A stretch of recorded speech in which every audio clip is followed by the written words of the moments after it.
قرآن مجید میں ایک قوم ایسی ہے سابعین، اس کا ذکر آیا ہے۔ سابعین وہ تھے جو ستاروں کو، چاند کو، سورج کو خدا مانتے تھے، اور قرآن نے یہ کہا ہے کہ اگر 3 نقطے سابعین میں بھی موجود ہوں تو وہ مومن ہیں۔ غلط فہمیاں کیا ہوئی کہ اللہ کے مختلف جلوے ستاروں کی صورت میں نازل ہوئے، وہ اللہ ہی کے جلوے تھے۔ جنہوں نے ان جلووں کو مانا وہ ہدایت پا گئے۔ پھر وہ قوم چلی گئی، لیکن ان کو کتابوں میں تو یہی لکھا تھا نا ستاروں کی پوجا کرنی ہے۔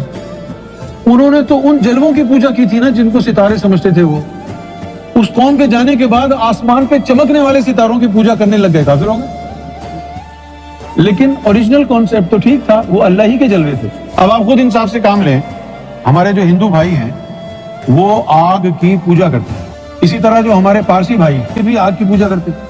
اب ہم مسلمان کیا کہتے ہیں؟ یہ تو کافر ہیں، آگ کی پوجا کرتے ہیں۔ بتاؤ، اور قرآن شریف میں کیا آیا کہ موسیٰ علیہ السلام جب کوہ طور پر گئے تو انہوں نے دیکھا there was a burning bush، ایک جھاڑ میں آگ لگی ہوئی تھی، وہ ڈر گئے اور آگ سے آواز آئی موسیٰ ڈرو مت، میں تمہارا رب ہوں۔ اب یہ جو بیچارے ہندو آگ کی پوجا کر رہے ہیں، ان کو ہم کہہ رہے ہیں کافر ہیں، اور وہاں آگ میں سے آواز آ رہی ہے میں تمہارا رب ہوں۔ یہ کیا سمجھیں گے لوگ؟ پھر ان کا دماغ خراب ہے، ہندوؤں کا دماغ خراب ہے، آگ کی بلا وجہ پوجا کر رہے ہیں۔ قرآن کہتا ہے آگ میں سے آواز آئی کہ میں تمہارا رب ہوں۔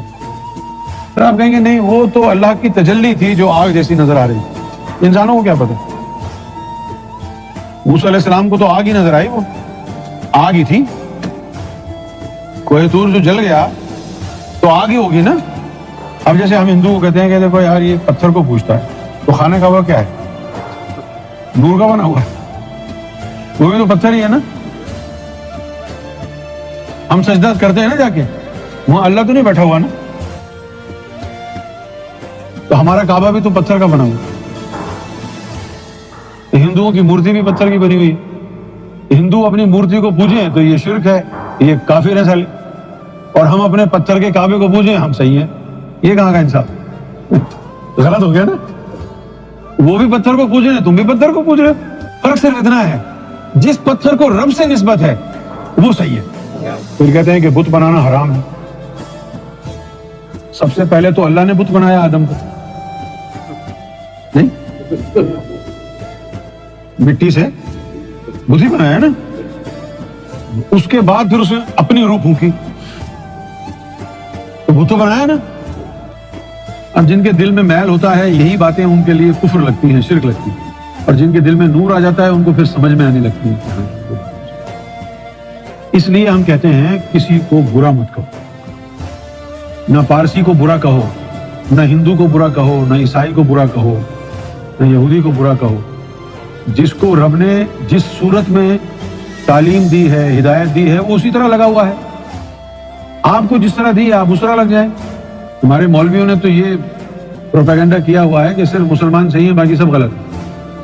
اب اگر سب غلط ہیں تو اللہ نے 1,24,000 پیغمبر کیوں بھیجے تھے؟ ایک ہی پیغمبر بھیجتے نا، تمہارے والا پیغمبر، تم صحیح ہو۔ جب ہم یہ کہتے ہیں مسلمانوں کے علاوہ سب کافر ہیں تو پھر پیل دیا نا ہم نے سب کو۔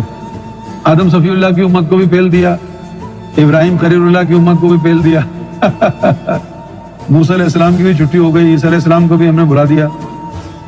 اچھا، اور مزے کا خیز بات کیا ہے کہ یہ کہنے کے بعد کہ مسلمانوں کے علاوہ سارے کافر ہیں، پھر ان کی کتابوں پر بھی ایمان لاتے ہیں ہم۔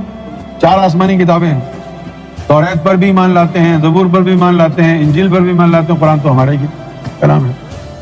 اب جب وہ کافر ہیں تو ان کی کتابوں پر ایمان کیوں لا رہے ہو؟ ہر نبی کے اوپر ایمان لانا مسلمان کے لیے ضروری؟ یہ غلط فہمیاں مولویوں نے پھیلا رکھی۔